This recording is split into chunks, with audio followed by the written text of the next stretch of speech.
up everyone, it's Skaterdye 7 from Skaterdye Productions, and today I'm going to do the second episode of Persistence. So for those that are unaware, Persistence is basically a series where I pick a trick that I'm not very solid at, or a trick that I've only landed once or twice, and I use the session to try to perfect it a lot more. So my last Persistence that I did was on a pretty difficult trick, which was the frontside 5-way tire claw double flip. The name in itself just sounds confusing, and overall it's a pretty difficult trick that I haven't landed too many times, but I used the session to kind of land it one more time. And so this time I want to pick a trick that I was also not very good at, but it's overall a lot more of a basic trick, and this is the frontside no comply shove it. It's a beginner trick, basically more on the intermediate slash beginner side, and overall I was just never really good at it to begin with, and so I want to use the session to kind of improve on it. Now the way I've been doing Persistence before is I kind of just been showing you guys my attempts and showing you guys my landing, and the hopes behind that is that it would just inspire you to go out and try new tricks and to try and land it. Especially if you guys are trying the same trick that I was doing, it might inspire you even more, and that was really the whole purpose I had with this series. But I want to try something a little bit different now. In addition to just showing you my attempts and my landing, I want to also describe the process that went on in my head while I was trying it, from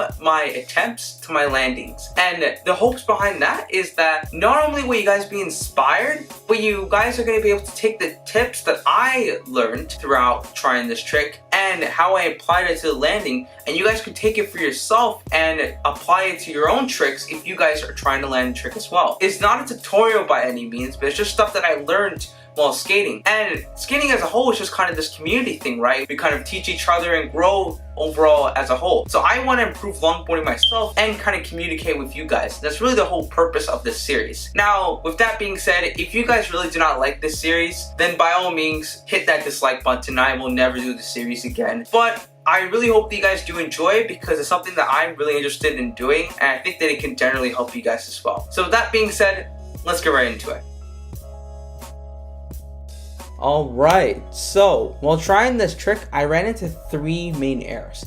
The first error I ran into was losing control / general instability. And this error occurred because when you do this trick, you have to shove the board out really far in front of you, and that causes you to have to jump out pretty far in front as a result. And the problem I was having was that I just couldn't jump that far out. I had trouble getting in the same place as the board. I often ended up behind it.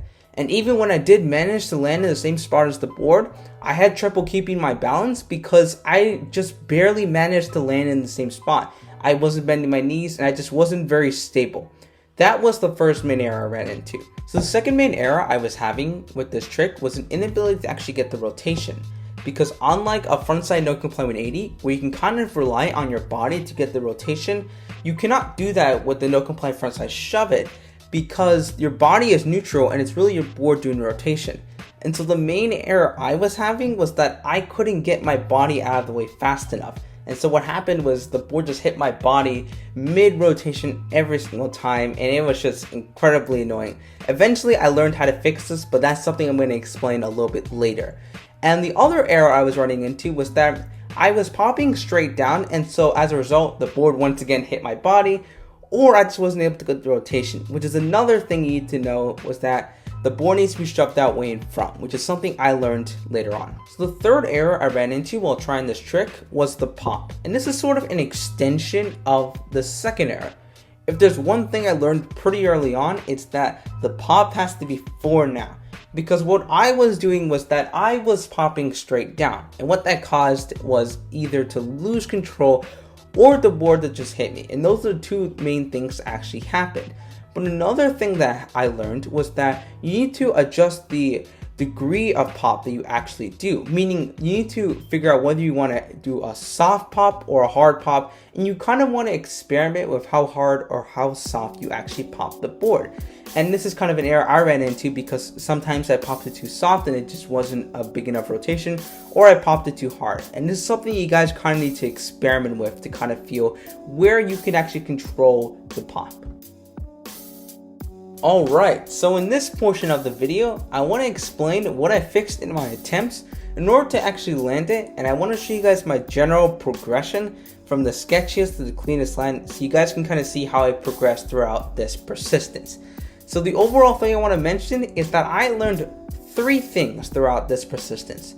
I learned how to pop it the right way, I learned how to shove it out in front of myself but not too much, and I learned how to keep stability. And this overall took me a lot of time and effort, but it is generally worth it because I got it done very well.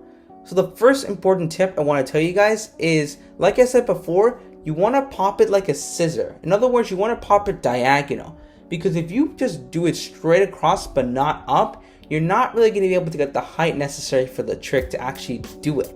But if you pop it straight down, you're not going to get the front side motion. It's just going to hit you. So you need to do it in a diagonal motion by which you're popping down, forward, and out, because this is going to allow you to both get the height and the front side motion. That's the first main tip. The second tip is that you guys need to keep in mind that carving in the trick will also help, because a front side carve will help you get the front side pop easier. The third main tip I have for you guys is that you want to experiment with how hard you actually pop. Like I said before, there's no one answer for everyone, and everyone kind of has their different comfort zones. So I suggest you experiment with how hard you pop, and you can kind of see over time what you feel comfortable with. For me at least, I prefer doing it on a smaller tail because it's easier for me to control. So the last thing I want to mention is that in terms of the actual jumping that is involved in this trick, you don't actually need to jump that far out in front. Really, this trick involves the board actually going through your legs and your back foot guiding the board. If you focus on those 2 things, you won't actually have to jump out too far in front. You're only going to need to jump out as far in front as you need for your back foot to follow the board. And if you also focus on getting that front side pop, you won't need to really push out too far in front.